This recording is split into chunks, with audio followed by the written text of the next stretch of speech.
APPSC group 2 prelims, అందులోనూ biodiversity. చాలామందికి ఇది కొంచెం టఫ్ టాపిక్ కదూ, కానీ వరీ అవ్వద్దు. ఈరోజు మనం చూసేది ఒక క్లాస్ కాదు, ఇది ఒక టాక్టికల్ బ్రీఫింగ్.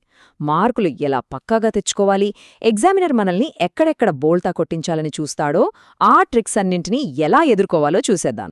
చూడండి, ఇక్కడొక చాలా ఇంపార్టెంట్ పాయింట్ ఉంది. మనం స్టూడెంట్లా చదవడం మానేయాలి, ఎగ్జామినర్లా అంటే పేపర్ సెట్ చేసేవాడిలా ఆలోచించడం మొదలుపెట్టాలి. అదే మన సక్సెస్కి అసలైన సీక్రెట్. జస్ట్ సబ్జెక్ట్ నేర్చుకుంటే సరిపోదు, ఆ సబ్జెక్ట్తో వాళ్ళు మనని ఎలా ట్రాప్ చేస్తారు, ఎలా కన్ఫ్యూజ్ చేస్తారు, ఆ గేమ్ ప్లాన్ మనకర్థం కావాలి. సరే, అయితే మనం కూడా ఎగ్జామినర్ మైండ్ సెట్లోకి దూరిపోదాం. ఇది అచ్చముక చెస్ గేమ్ లాంటిది. మన దగ్గర ఎంత ఇన్ఫర్మేషన్ ఉంది అన్నది కాదు ఇక్కడ ముఖ్యం. మనకున్న ఆ కొద్దిపాటి ఇన్ఫర్మేషన్నే వాళ్ళు ఎలా రకరకాలుగా టెస్ట్ చేస్తారు, అదే ఇక్కడ మనం ఛేదించాల్సిన పజిల్. ఒక్కసారి ఈ బుల్సై డయాగ్రామ్ చూడండి. మధ్యలో ఉంది కదా గ్రీన్ జోన్, అది మన కోర్ నాలెడ్జ్, అంటే మనకు బాగా తెలిసిన బేసిక్ విషయం. ఎగ్జామినర్ టార్గెట్ అదే, కానీ వాడు డైరెక్ట్గా అక్కడికి రాడు. మన బేసిక్ నాలెడ్జ్కి, మన ఓవర్ థింకింగ్కి మధ్యలో ఒక గ్రే ఏరియా ఉంటుంది చూసారా, ఆ గ్రే ఏరియాలోనే వాళ్ళు ట్రాప్స్ పెడతారు. మన క్లారిటీని దెబ్బతీయాలి, కన్ఫ్యూజ్ చేయాలి, అదే వాళ్ళ గేమ్ ప్లాన్. అందుకే ఇదిగో మనం మొదటి చీట్ కోడ్. ఈ లీగల్ టర్మినాలజీ, పెద్ద పెద్ద పదాలు చూసి అస్సలు కంగారు పడొద్దు. ఏ ప్రశ్న వచ్చినా అందులో ఈ మూడింటిని పట్టుకోవాలి: యాక్టర్, యాక్షన్ మరియు టైమ్ లైన్. సింపుల్గా చెప్పాలంటే ఎవరు, ఏం చేశారు, ఎప్పుడు చేశారు, ఈ 3 పాయింట్స్ దొరికాయంటే చాలు, క్వశ్చన్ సగం సాల్వ్ అయిపోయినట్టే. రైట్? ఇప్పుడు మనం ఫస్ట్ బ్యాటిల్ గ్రౌండ్లోకి అడుగుపెడుతున్నాం. అదే గ్లోబల్ బయోడైవర్సిటీ ట్రీటీస్. ఎగ్జామినర్లకు ఇది భలే ఇష్టమైన ఏరియా. ఇక్కడ బోలెడన్ని ట్రాప్స్ ఉంటాయి. మనం వాటిని జాగ్రత్తగా డీకోడ్ చేద్దాం పదండి. అన్నింటికన్నా ముందు వచ్చేది కన్వెన్షన్ ఆన్ బయోలాజికల్ డైవర్సిటీ, షార్ట్గా CBD. ఇది అన్ని ట్రీటీస్కి తల్లిలాంటిది. దీనికి 3 పిల్లర్స్ గుర్తుపెట్టుకోండి. 1 conservation, 2 sustainable use, 3 benefit sharing. అంతే. ఇప్పుడు ట్రాప్ ఎక్కడుంటుందంటే మల్టీ స్టేట్మెంట్ క్వశ్చన్స్లో 4వ ఆప్షన్గా క్లైమేట్ చేంజ్ని కంట్రోల్ చేయడం లాంటిదేదో ఒకటి ఇస్తారు. అది వినడానికి కరెక్ట్గానే అనిపిస్తుంది, కానీ అది CBD లక్ష్యం కాదు. సో ఈ 3 పిల్లర్స్కి మాత్రమే మనం స్టిక్ అవ్వాలి. తర్వాత వచ్చేది కార్టజీనా ప్రోటోకాల్. దీని మెయిన్ ఫోకస్ అంతా బయోసేఫ్టీ మీద, అంటే జీవభద్రత. ముఖ్యంగా LMOs అంటే లివింగ్ మాడిఫైడ్ ఆర్గానిజమ్స్ గురించి మాట్లాడుతుంది. దీని వెనకున్న ప్రిన్సిపల్ ఏంటంటే ప్రికాషనరీ ప్రిన్సిపల్. సింపుల్గా, ఏదైనా ఒక విషయం వల్ల డేంజర్ ఉందని చిన్న డౌట్ వచ్చినా సరే ముందు జాగ్రత్త చర్యలు తీసుకోవాలి. ఇక ట్రాప్ విషయానికొస్తే వాళ్ళు విత్తనాలుగా వాడే LMOస్కి, ఫుడ్ లేదా ఫీడ్గా వాడే LMOస్కి మధ్య ఉన్న చిన్న తేడాని అడ్డం పెట్టుకుని మనల్ని కన్ఫ్యూజ్ చేస్తారు. ఇక 3వది నగోయా ప్రోటోకాల్. దీని గుండెకాయ లాంటి కాన్సెప్ట్ ఏంటంటే యాక్సెస్ అండ్ బెనిఫిట్ షేరింగ్, అంటే ABS. చాలా సింపుల్. మన దేశంలోని వేప చెట్టును వాడుకుని అమెరికా కంపెనీ ఏదైనా మందు తయారు చేస్తే వాళ్లు ముందు మన పర్మిషన్ తీసుకోవాలి, వచ్చిన లాభాల్లో మనకు వాటా ఇవ్వాలి, అంతే. అయితే ఇక్కడొక స్పెషల్ వార్నింగ్. DSI అంటే డిజిటల్ సీక్వెన్స్ ఇన్ఫర్మేషన్ అనే కొత్త లూప్ హోల్ వచ్చింది. ఇప్పుడు కంపెనీలేం చేస్తున్నాయంటే ఆ జెనెటిక్ డేటాని ఆన్లైన్లో డౌన్లోడ్ చేసుకుంటున్నాయి. దీనివల్ల వాళ్లు ఈ ABS రూల్స్ని తప్పించుకుంటున్నారు. ఇది చాలా ఇంపార్టెంట్ పాయింట్. ఈ మాస్టర్ మ్యాట్రిక్స్ ఒకసారి చూడండి. కార్టిజీనాకి, నగోయాకి మధ్య డిఫరెన్స్ చూపిస్తుంది. కాని ఇక్కడ ఒక సూపర్ ట్రాప్ ఉంది, జాగ్రత్త. నగోయా కౌలాలంపూర్ సప్లిమెంటరీ ప్రోటోకాల్ అని ఒకటుంటుంది. దాని పేరులో నగోయా ఉంది కదా అని అది నగోయా ప్రోటోకాల్ అనుకుంటే పప్పులో కాలేసినట్టే. అది కార్టిజీనా ప్రోటోకాల్కి సంబంధించింది. ఎగ్జామినర్ కావాలనే మనల్ని ఇలా కన్ఫ్యూజ్ చేస్తాడు. సో ఈ పాయింట్ని బట్టిపట్టేయండి, అంతే. సరే, ఇంటర్నేషనల్ ట్రీటీస్ సంగతి చూసాంగదా. ఇప్పుడు మన దేశం వైపు వద్దాం. మన ఇండియా లీగల్ ఆర్మర్, అంటే మన దేశీయ చట్టాలు. ఇవే మనకు అసలైన రక్షణ కవచాలు. మన దగ్గరున్న ముఖ్యమైన చట్టం బయోడైవర్సిటీ యాక్ట్ 2002. ఇందులో ఒక 3 టైర్ సిస్టమ్ ఉంది. పైన నేషనల్ లెవెల్లో NBA, మధ్యలో స్టేట్ లెవెల్లో SBB, కింద లోకల్ లెవెల్లో BMC. రూల్ చాలా చాలా సింపుల్. ఫారినర్స్ అయినా, NRIలైనా, పేటెంట్ కోసం అప్లై చేసేవాళ్లైనా, వీళ్ళెవరైనా సరే నేరుగా టాప్ బాస్ అయిన NBA దగ్గరికే వెళ్ళాలి.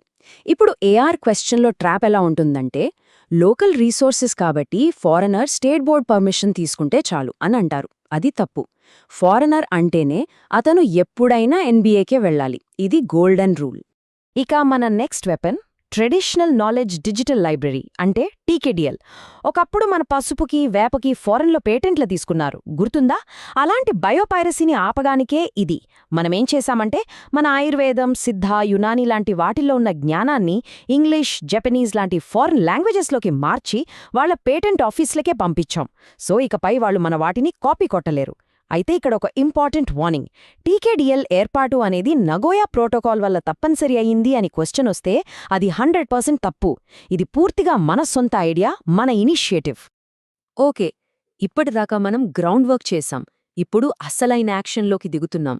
ఎగ్జామినర్ పెట్టే కామెంట్ ర్యాప్స్ని బాంబ్ స్క్వాడ్ లాగా ఎలా డిఫ్యూజ్ చేయాలో చూద్దాం. సరే, ఇంతకీ ఎగ్జామినర్ మనల్ని బోల్టా కొట్టడానికి ఏ టెక్నిక్స్ వాడతాడు? స్పెసిఫిక్గా వాళ్ళ గేమ్ ప్లాన్ ఏంటి? Let's break it down. మొదటిది మల్టీ స్టేట్మెంట్ క్వశ్చన్స్. ఇక్కడ చూడండి, స్టేట్మెంట్ 1లో 90 రోజులు అనే నంబరుంది. కానీ ఆ 90 రోజులు దరఖాస్తు అందినట్లు చెప్పడానికి మాత్రమే, డెసిషన్ తీసుకోవడానికి కాదు. స్టేట్మెంట్ 2లో పర్ఫెక్ట్లీ అనే పదముంది. డిఎస్ఐ ఇష్యూ ఇంకా పూర్తిగా సాల్వ్ అవ్వలేదు, సో పర్ఫెక్ట్ ప్రొటెక్షన్ అనేది లేదు. అందుకే ఇక్కడ నా మెంటోర్స్ రోల్ గుర్తుపెట్టుకోండి. ఇలాంటి ఇంటర్నేషనల్ ట్రీటీస్ మీద క్వశ్చన్స్ వచ్చినప్పుడు అందులో కనిపించే నంబర్స్ అంటే డేస్, ఇయర్స్, ఇంకా పర్ఫెక్ట్లీ, ఆల్వేస్, ఓన్లీ లాంటి ఖచ్చితమయ్యే పదాల మీద ఫోకస్ చేయండి. 90% అవే తప్పుగా ఉంటాయి. తరువాతి ట్రాప్ అసర్షన్ రీజన్ అంటే A/R క్వశ్చన్స్. దీన్ని సాల్వ్ చేయడానికి ఒక సింపుల్ 3 స్టెప్ ఫార్ములా ఉంది. ఫస్ట్, ఏ కరెక్టా కాదా. సెకండ్, ఆర్ కరెక్టా కాదా. థర్డ్, ఒకవేళ 2 కరెక్ట్ అయితే ఆర్ అనేది ఏకి సరైన కారణం అవుతుందా. ఇక్కడ మన చీట్ కోడ్ #3 ఏంటంటే ఎన్వైర్న్మెంట్ లాలో చాలా A/R క్వశ్చన్స్ ఇండియా సొంతంగా చేసింది వర్సెస్ ఇంటర్నేషనల్ ఒత్తిడి వల్ల చేసింది అనే పాయింట్ మీదే ఉంటాయి. సో బయోడైవర్సిటీ యాక్ట్, టీకేడిఎల్ లాంటివి మనం సొంతంగా చేసుకున్నవి.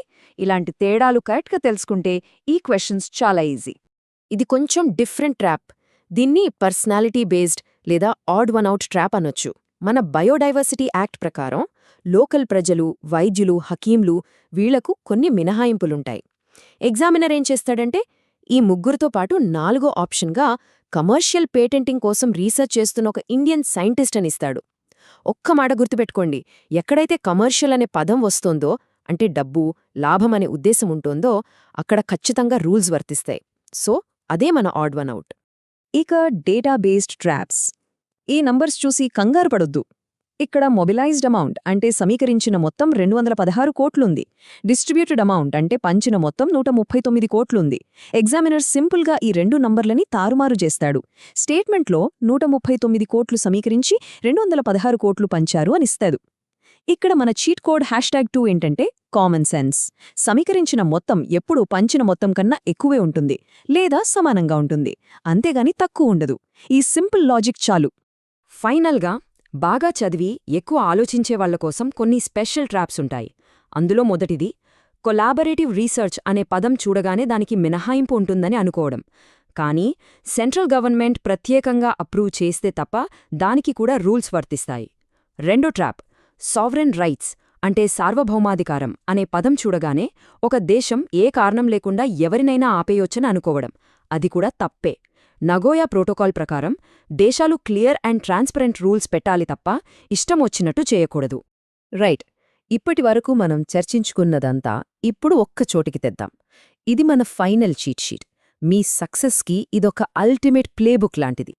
ఒక్కసారి ఈ ఫైనల్ ప్లేబుక్ని మైండ్లో ఫిక్స్ చేసేసుకోండి. CBD అంటే 3 లక్ష్యాలు, 4వది ఫేక్. కార్టజీనా అంటే బయోసేఫ్టీ, LMOs. నగోయా అంటే ABS, DSI అనేది ఒక లూప్ హోల్. మన BD యాక్ట్లో hierarchy NBA, SBB, BMC. Commercial intent ఉంటే ఎగ్జెంప్షన్ ఉండదు. డేటా స్వాప్ ట్రాప్లో లాజిక్ వాడాలి. అబ్సల్యూట్ వర్డ్స్ని అనుమానించాలి. చూడండి, ఇప్పుడు మీకు చట్టం తెలుసు, దాని వెనకున్న లాజిక్ తెలుసు, ఎగ్జామినర్ పెట్టే ట్రాప్స్ కూడా తెలుసు. ఈ ప్లేబుక్ని నమ్మకంతో ఫాలో అవ్వండి. వెళ్ళి ఎగ్జామ్ క్రాక్ చేయండి. All the best.